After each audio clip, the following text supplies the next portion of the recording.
Hey gorgeous humans, welcome back to another episode.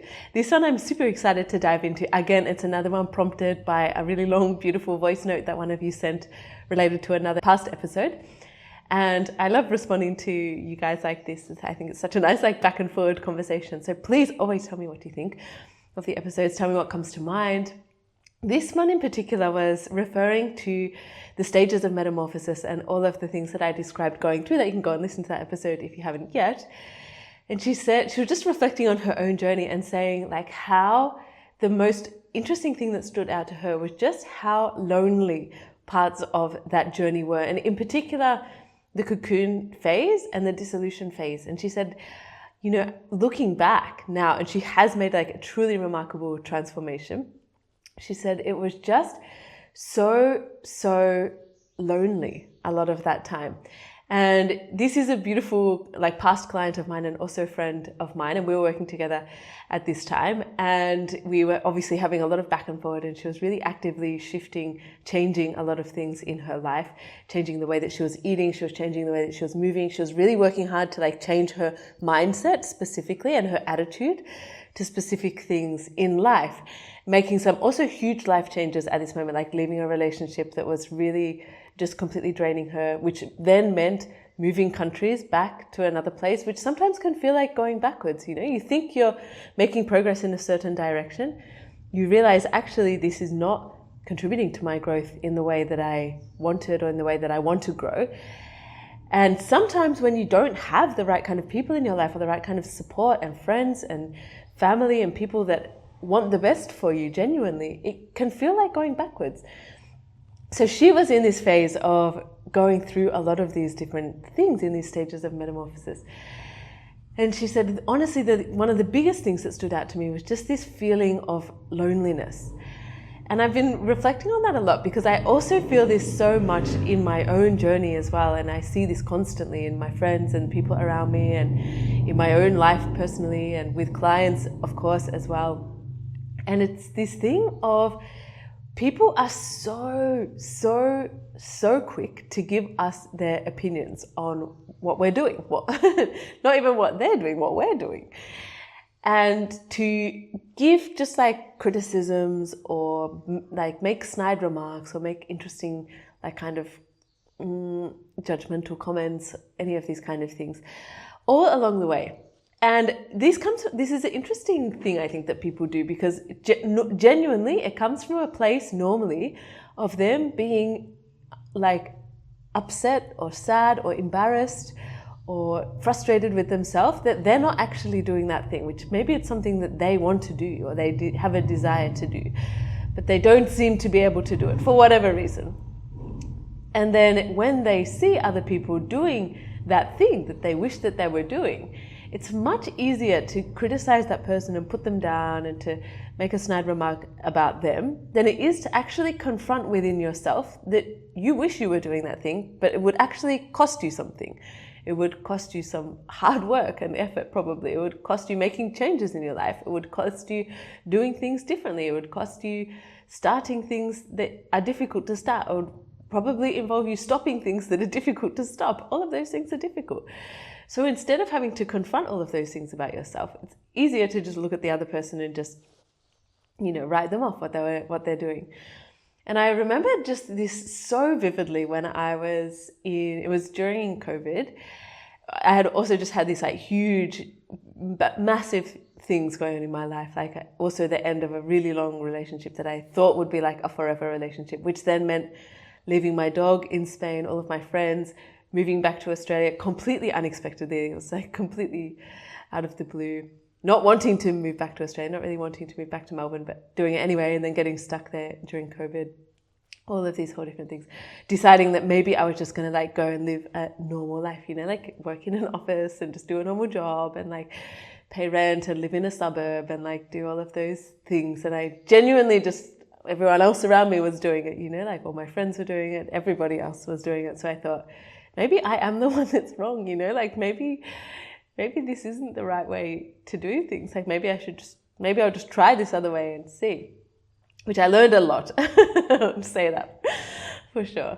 Well, I was working in this office and it was just an office in Melbourne City, a government job.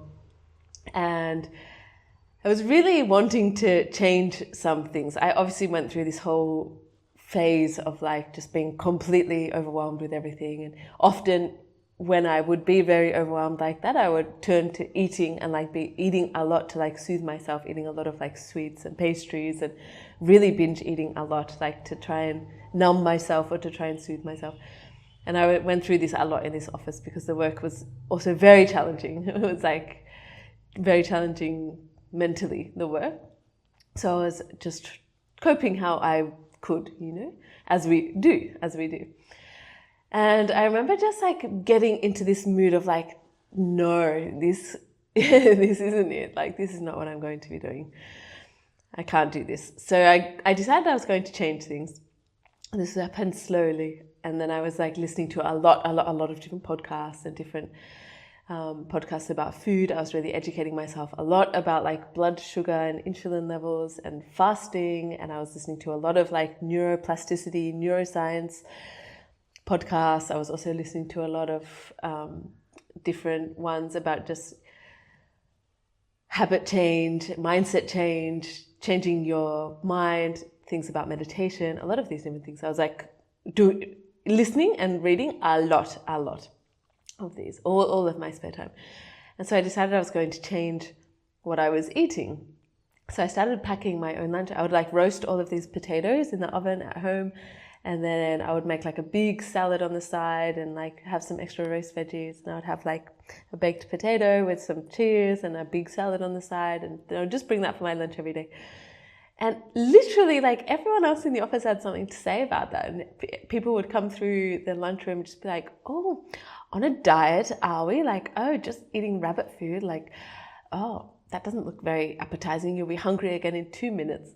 I'm just saying all of these different things. Meanwhile, just like obviously eating like the most absurd things. And I just thought like, why? Why do we need to comment on this? Like, why do we need to have an opinion? You know, like just, it's none of your business, first of all. And second of all, I'm just trying to improve myself. It's already difficult. There's no need to like say these kind of things as well, make it even more difficult. And this just can be applied to every area of life, I think. And the rule of thumb that I have for this is that if it's a person that I don't want my life to look more like their life, I don't want my attitudes to be more like their attitudes, I don't want my mindset to be more like theirs, their character, their state of their health, their energy levels, their physical body, their emotional state, any of those things, their lifestyle, their actual life. If I don't want my life to look like any of those things, I don't take advice from that person. And like, okay, they can have an opinion, and I have worked hard to get thicker skin than I have had in the past, and I can let most comments slide now. But I just think it's so important to not let these kind of people derail you in any way. And this comes in all shapes and sizes. Like, this is just an easy example about my lunch, for example. But this happens so much with other things. A thing I see a lot with clients that are making big changes in their work situation is that just everybody in their life suddenly just wants to have an opinion about their work. And just there's like, why would you want to leave that job? Like, that's such a safe job. You have a mortgage to pay, like you've got bills to pay. Why would you want to do something so risky? Don't you need to think about this? Shouldn't you be doing that? Everyone else is doing this. And having just so many opinions about this kind of thing. And it's wild, actually, to think that, why? And again, like, do you want your life to look more like these people's lives or not? Because if you don't, you're going to have to do something different to what they're suggesting. And a lot of the time, like, these people don't actually take their own advice anyway. That's why they're living these kind of lives. And that's why it's lonely, you know, just to circle right back to where we started this podcast. It's lonely because people don't understand. People don't really go out of their way to try and understand most of the time, unless there's someone that genuinely really loves you and really wants the best for you. People want you to stay the same because that's comfortable for them, it's familiar for them. And people have an opinion on what you're doing that is trying to get you to go back to the old way most of the time. You're getting up so early to go for a run. Like, why? Why would you do that? Like, don't you want to sleep in? oh, it's so nice, like snooze your alarm and blah, blah, blah. Oh, I heard you've signed up to do a marathon. Like, that's ridiculous. Don't you think you will get injured? No. All of these different things. So it's just our responsibility to stay so far in our own lane and to really, really, really put so much effort into trying to find other people that understand us and understand this mindset, this mentality of growth and evolution and challenging yourself and wanting to get better. And I'm experiencing this myself so much even now in Kalari, where I've made this commitment to this diploma. And it is a lot of training. Like, it's an absurd amount of training, to be honest. It's 5 hours a day during the week and 2 hours on the weekend days. And it's a lot. Like, my body is so sore. I feel like I had the most shallow sleep last night because just every time I moved in my sleep, my body was aching. But I haven't taken any days off. And I'm not going to take any days off because I just set this commitment to myself that I'm going to do it with full integrity. And also the Guruji of the school asked us, that was the one requirement that he set for us, is that you come to every single class. And so that's the challenge to myself, you know what I mean? And honestly, I love that it's a commitment like this, because were I to just go off how I felt in the moment, I probably would have skipped at least a third of the classes, I would say. And most of the other people in the diploma are just approaching it in this way, you know, like if you don't feel good or if some part of your body is a bit sore or this kind of thing, like just skip some classes here and there and just do what you can. And like people have all different levels of fitness and different levels of like different types of jobs and things like that. So people are just doing it how they can, I guess. But I know for a fact that if I'd given myself this flexibility, I probably would have skipped at least a third of the classes, because the reality is it's really difficult and I'm so tired and it's so challenging on the body. And like, yeah, it is lonely in this sense that like even other people in the diploma are putting pressure to like take days off and to take rest days and to not come to classes, not come to all the classes, and kind of just like making their own almost perceptions of us, in the sense that like, yeah, you're just always there, you're always in every class, like it's so easy for you, you know, you're just like always so happy and it's always fine and you're just like, you know, breezing through.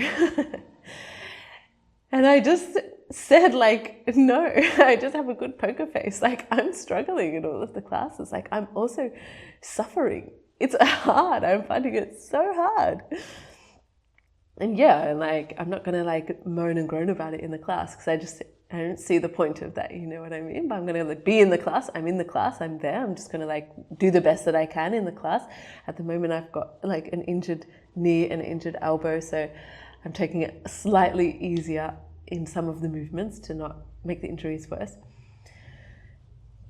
But there's always going to be so much pressure pulling us backwards in this sense. People want us to stay normal. People want us to stay relatable. People want us to stay like them. They want us to stay how we've always been. People really, there's this inertia of like wanting things to not change, to not evolve, to stay the same. And this is the challenge of metamorphosis, because when you are on this pathway of changing and evolving and growing and challenging yourself and pushing yourself and doing things differently and going outside of the status quo, which we have to if we want to have a different looking life, A, than what we've currently got, and B, than what everyone else around us has.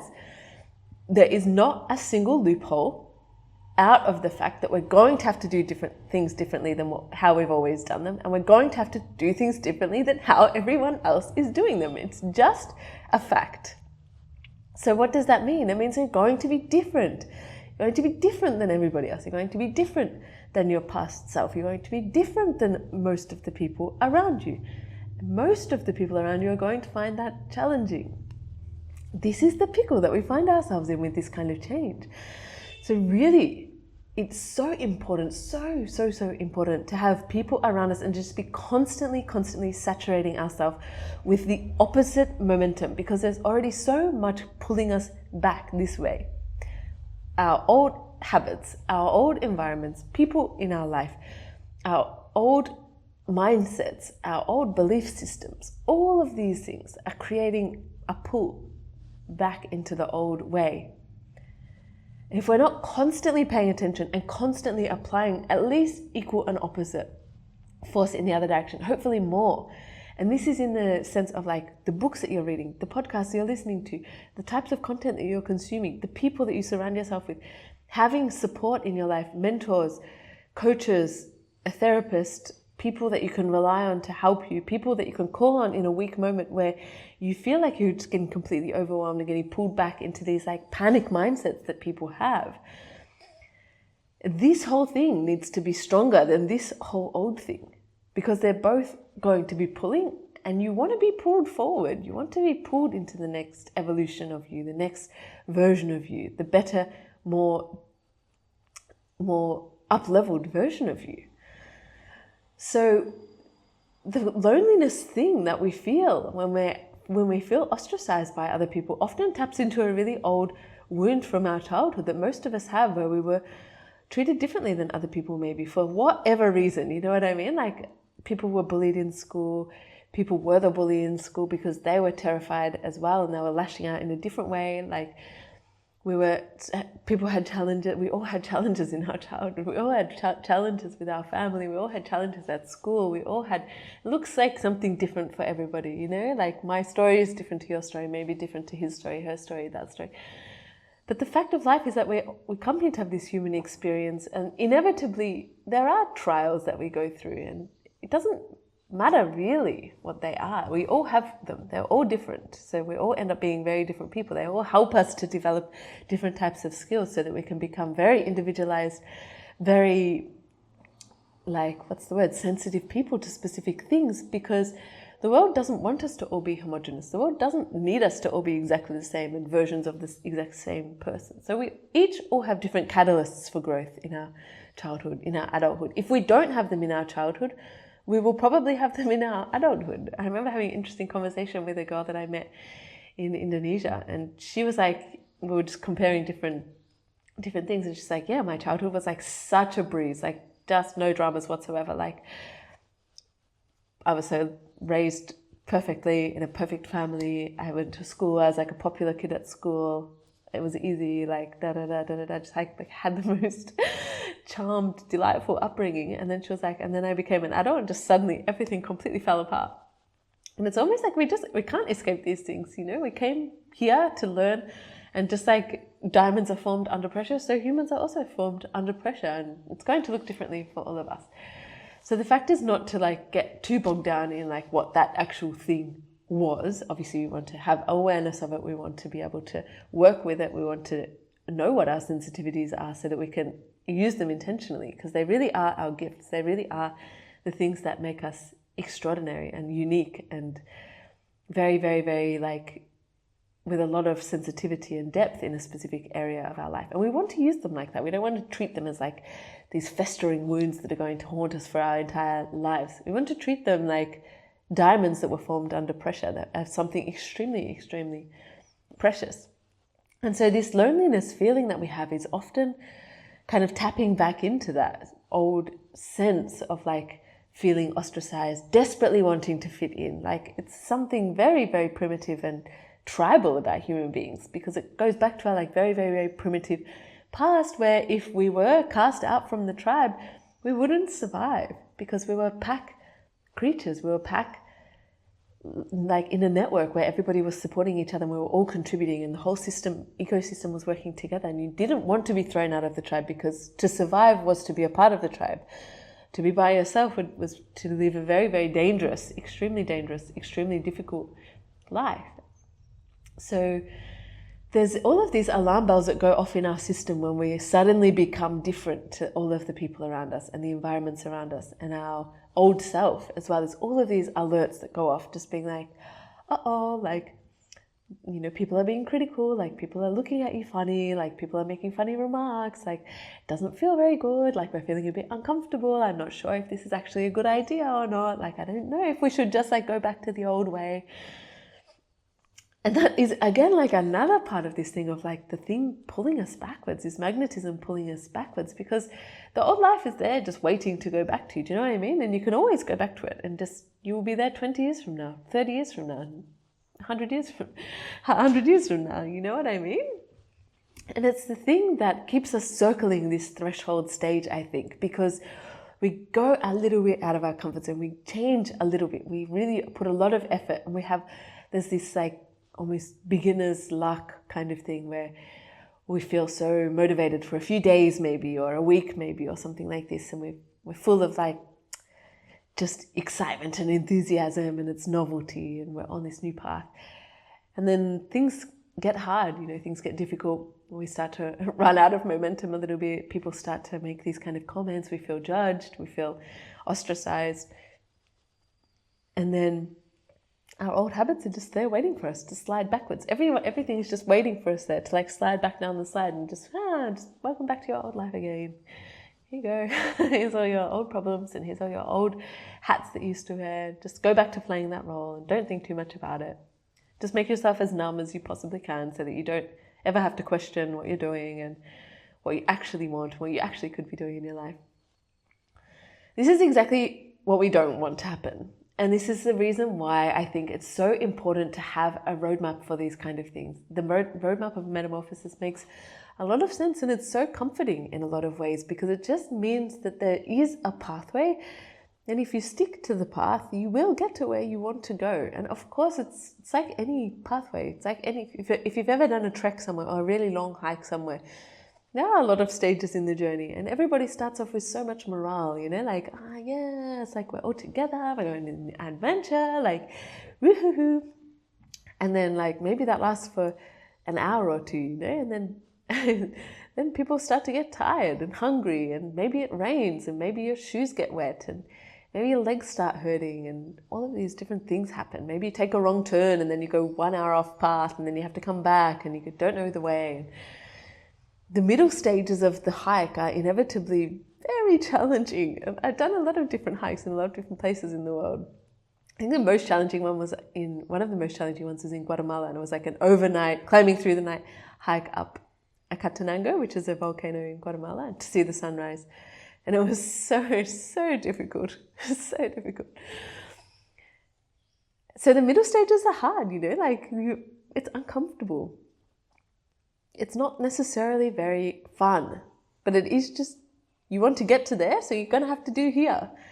And then you get there and the sunrise is beautiful, and then you get to see the lava coming out of this other volcano in the distance, and your guide has packed you some snacks, so you get to eat something, and you get to actually sit down and have a beautiful experience. And then you come home, and then you tell everyone what a beautiful hike it was. Like, wow, that's the best thing ever. You have to go and do that hike. You have to it will change your life, blah, blah, blah. But we completely forget about all of the part in the middle. We get to the end, and it's this beautiful thing. And then this is the thing where you're wanting to change things about your life. And you get to the other place, you wake up and you're like, holy shit, I am living inside my vision board. These are all the things that I wanted. I said that I wanted this. I said I wanted that. I said I wanted this. I said I wanted that. Now I'm here. They're all here. And that's magical, so beautiful. And then it's okay, now what's the next thing? And then you start the process again. You go to the threshold again. You go to a different thing. You evolve yourself in a different way. But all of that just to say, there is so much trust required in those middle stages that you are actually going somewhere. You are actually making progress. You're on the trek, and it's going to take many more hours, and it's going to be hard. It's going to be dark. You're going to be going straight uphill. It's going to be all gravel. You're going to get rocks in your shoes. You're going to get blisters in your feet. You're going to be hungry. You're going to sprain your ankle. All of these things are going to happen along the way. And that's why it's so vital to know that you're going somewhere where it is an outcome that is going to happen, and you have that faith, and you have that guidance, and you have that trust, and you have that belief in yourself, because you've instilled it so deeply, because you've reminded yourself constantly that you are strong, that you're capable, that you deserve this, that you can achieve this, that this is a worthwhile thing to do, that you actually want something extraordinary. You don't just want to slide back into the same old life and the same old things again. And so when we're on this trek, on this journey of metamorphosis, when we're going to the place to get to where we're going, we have to keep this in the top of our mind, in the top of our brain, that it is uncomfortable sometimes in the phase of the cocoon. It is uncomfortable sometimes in the phase of the dissolution. It's so important not to panic, not to get bogged down in other people's expectations, not to be so bothered about pleasing all of the people around us and keeping everybody else so comfortable, and like making sure that everything is soothed and everything is just, running smoothly. It's far more important to just keep your mind so fixated on where you're going and what you're doing and who you're becoming and what it's going to take to get there, and what do you need to do to make sure that that happens. How do you need to look after yourself to make sure that that happens? What are the things that you need to do to make sure that you actually get there? Because if on the hike you get tired and you're just going to sit down and have a rest for the whole day, you're not going to get to where you're going. You're going to be stuck in the middle of nowhere, which is even worse, with all of these half-built things going on. And often it's the most uncomfortable thing to slide back to the threshold stage after you've already made some impactful changes, because you've got like all of these half-finished things around you where you could see your potential, you could see where you were going, you tasted it, you tasted the magic. And then you slid backwards. And it's so frustrating when that happens, because you know what's on the other side of that thing. So it is lonely sometimes. And I think the other thing is about this as well, which is fascinating, because I've been watching some interesting movies lately, just like for old time's sake. I rewatched A Peaceful Warrior, which is an extremely beautiful movie. And then I watched Kung Fu Panda the other day, because I've been also like intrigued by Kung Fu and just like obviously interested in martial arts. And it's so funny to think that like these, movies, in Kung Fu Panda, for example, it's just, I don't know if you've seen it, but it's this very big panda who's just like eating a lot. He eats to soothe his emotions. He's a bit lost in his life, all of these things. He's obsessed with Kung Fu, but he doesn't actually practice Kung Fu. And then he becomes like the Dragon Warrior. He gets chosen as the Dragon Warrior, and then he has to become the Dragon Warrior to be able to defeat this,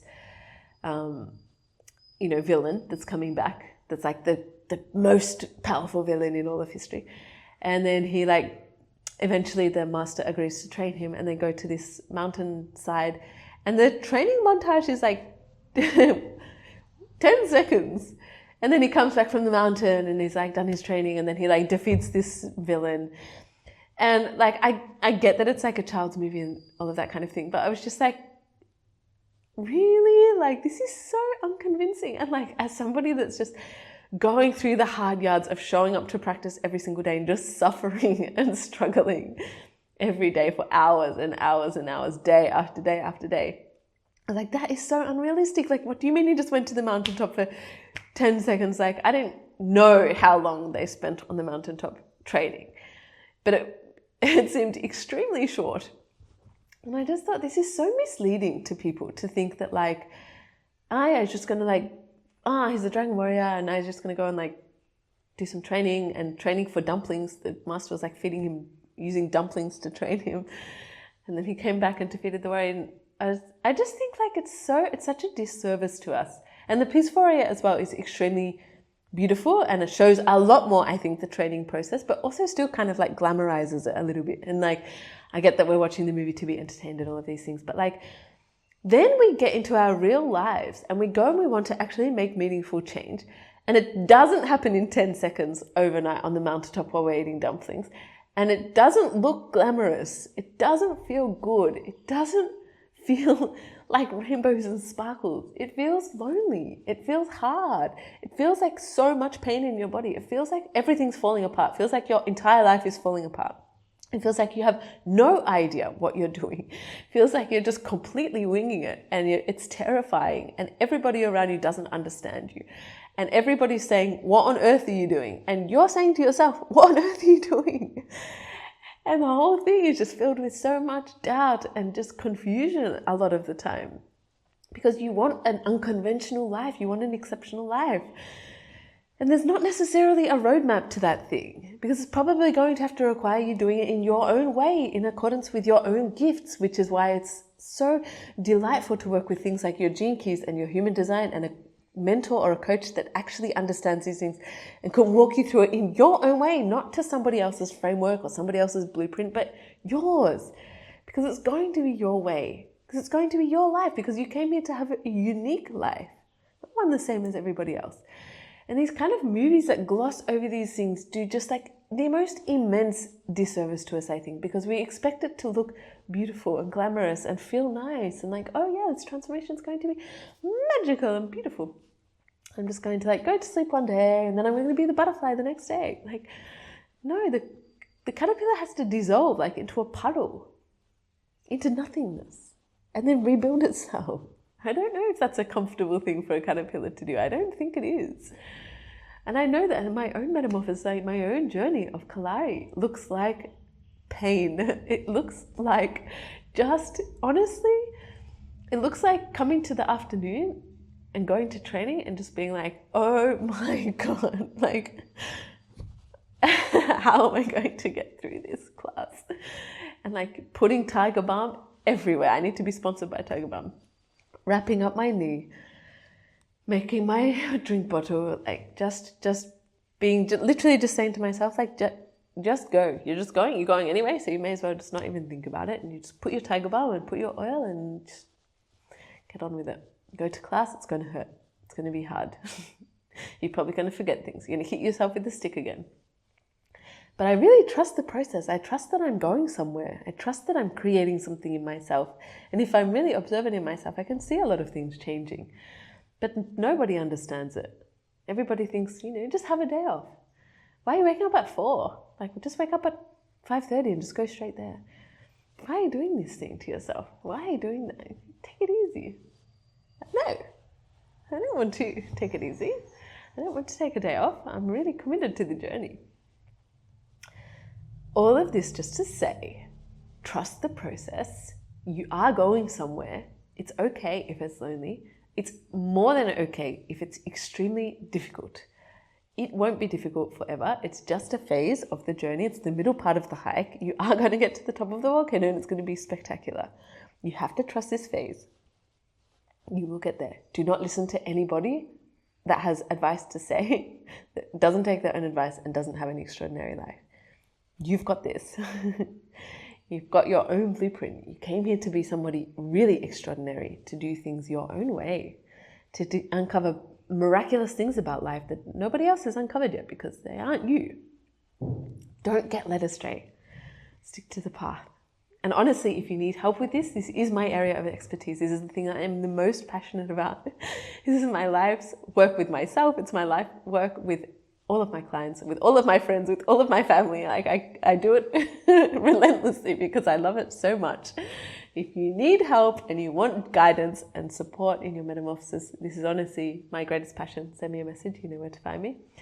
I hope you have the most beautiful day. Here's to your metamorphosis. I love you guys.